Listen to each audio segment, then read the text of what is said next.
Assalamualaikum warahmatullahi wabarakatuh. Perkenalkan nama saya Atika Rizal Hadin, NIM 022019. Di sini saya izin mempresentasikan proposal penelitian saya yang berjudul Formulasi dan Uji Efektivitas Biofilm Biofertilizer terhadap pertumbuhan tanaman padi Oryza sativa di tanah anisol.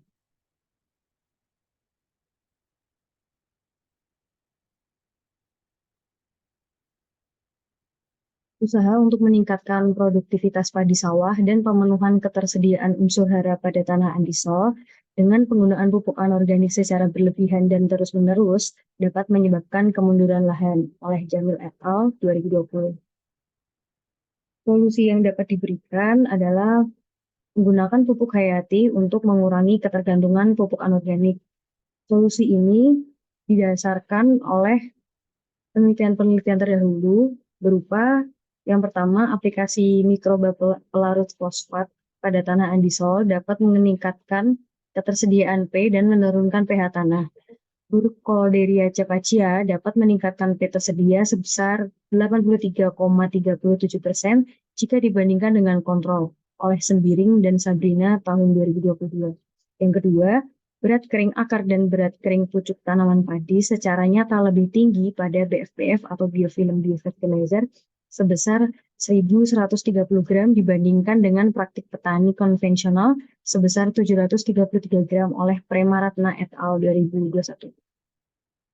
Yang ketiga, penggunaan BFBF 100% dan biochar 15 ton per hektar yang dicampur merata dengan tanah dapat meningkatkan tinggi tanaman sebesar 28% dan hasil padi sebesar 20% dibandingkan dengan praktik petani oleh Sudedi et al. 2022. Dari kajian-kajian tersebut, belum ada kajian mengenai formulasi dan uji efektivitas biofilm biofertilizer menggunakan kombinasi fungal bakterial untuk meningkatkan pertumbuhan tanaman padi dan upaya untuk mengurangi penggunaan pupuk anorganik di tanah andisol, sehingga penelitian ini perlu dilakukan.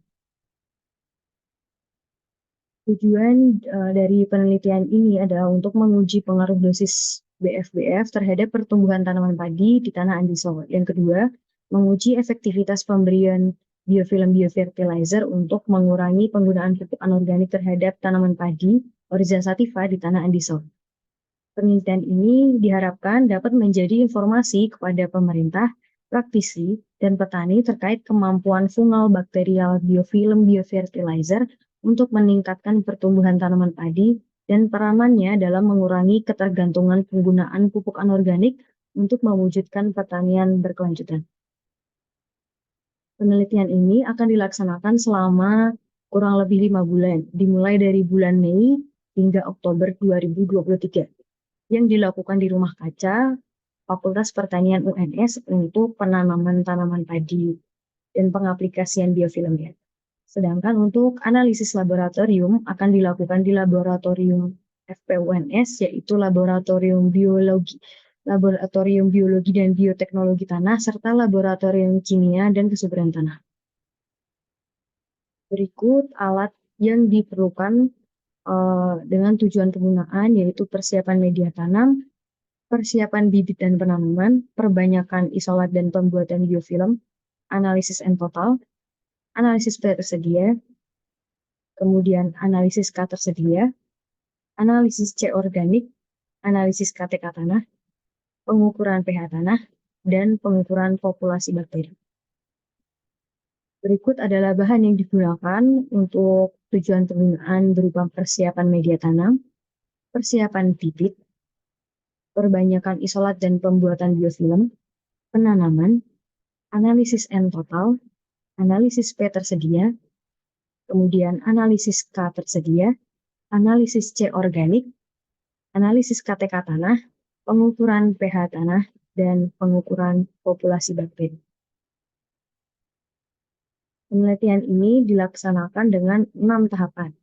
Yang pertama, persiapan media tanam dengan sterilisasi tanah andisol sebanyak 7 kg untuk satu pot, menggunakan metode uap selama 2-3 jam. Tahap kedua, perbanyakan isolat dan pembuatan biofilm. Perbanyakan isolat dilakukan untuk mempersiapkan isolat-isolat murni berupa fungi pelarut P dan K, serta bakteri penambat N dan P. Menggunakan media miring berupa media Pekovskaya, PDA atau potato dextrose agar, kemudian Jensen dan Yemah atau yeast ekstrak manitol agar. Isolat-isolat murni tersebut kemudian di-shaker di dalam media PDB atau potato dextrose broth dan disatukan pada media PDB untuk pembuatan biofilm. Tahap ketiga yaitu persiapan bibit. Persiapan bibit yang dilakukan yaitu dengan cara menyemai benih padi menggunakan tray semai selama kurang lebih 14 hari. Untuk tahap keempat yaitu pengaplikasian dan penanaman. Penanaman tanaman padi itu dilakukan setelah 14 hari setelah semai ke dalam pot. Kemudian pengaplikasian biofilm itu dilakukan setelah 7 hari inkubasi tanaman di pot.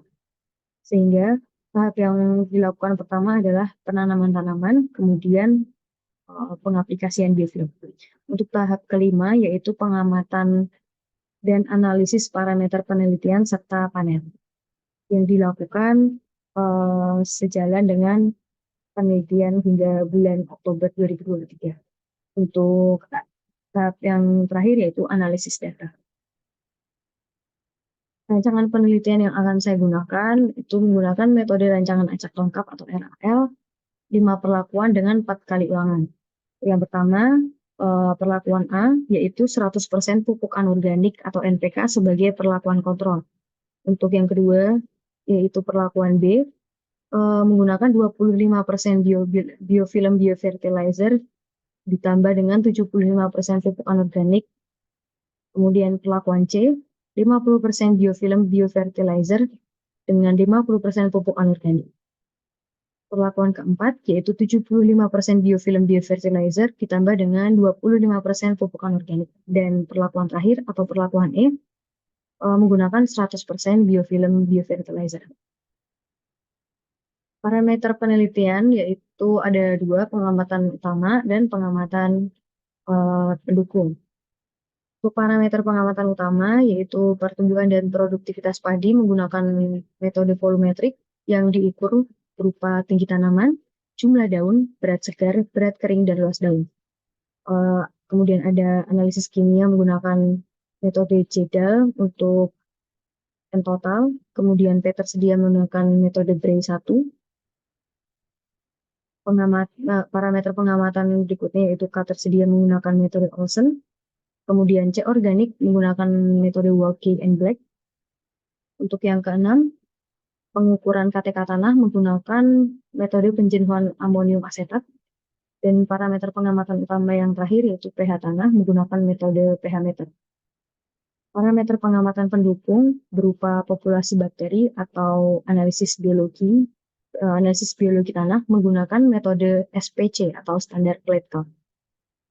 Analisis data menggunakan analisis ANOVA, uji F taraf 5%, dengan tujuan untuk mengetahui pengaruh dari perlakuan pemberian kombinasi BFBF dan pupuk NPK terhadap pertumbuhan tanaman padi dan sifat kimia tanah andisol. Analisis data kedua yaitu Duncan Multiple Range Test atau DMRT. Untuk tujuan analisis mengetahui perlakuan mana yang paling baik terhadap pertumbuhan tanaman padi dan sifat kimia tanah andisol dengan adanya perbedaan yang signifikan pada uji ANOVA yang telah dilakukan. Jadwal pelaksanaan dimulai dari bulan Mei hingga bulan Mei dari tahun 2022. Maksud saya bulan Mei 2023 hingga bulan Mei 2024. Dari persiapan media tanam, perbanyakan isolat dan pembuatan biofilm dilakukan kurang lebih selama 2 bulan Mei dan bulan Juni, atau bulan 5 dan bulan 6 pada tahun 2023. Kemudian persiapan bibit, pengaplikasian, dan penanaman dilakukan secara kurang lebih 4 bulan dari bulan Juni, Juli, Agustus, dan September. Kemudian penyusunan proposal dan seminar proposal pada bulan Agustus dan September tahun 2023. Pengamatan dan analisis parameter penelitian serta panen dilakukan pada mulai bulan Juli, Agustus, September, dan Oktober, atau mulai dari bulan ke-7 hingga ke-10 tahun 2023. Analisis data dilakukan pada bulan ke-10 tahun 2023 atau bulan Oktober hingga Januari 2024. Yang terakhir adalah penyusunan bapak dan seminar hasil yang dilakukan pada bulan Desember 2023 hingga 2024 pada bulan Juni.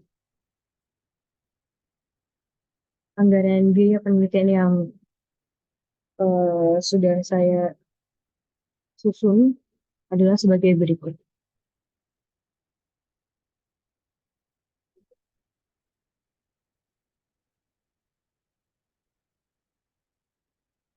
Dengan total anggaran biaya yaitu Rp13.810.000 untuk melakukan penelitian yang saya lakukan. Berikut referensi yang saya gunakan dalam presentasi pada hari ini. Saya menggunakan 4 referensi. Sekian dari yang dapat saya sampaikan. Kurang lebihnya mohon maaf. Wassalamualaikum warahmatullahi wabarakatuh. Bila ada pertanyaan, bisa langsung drop di kolom komentar. Terima kasih.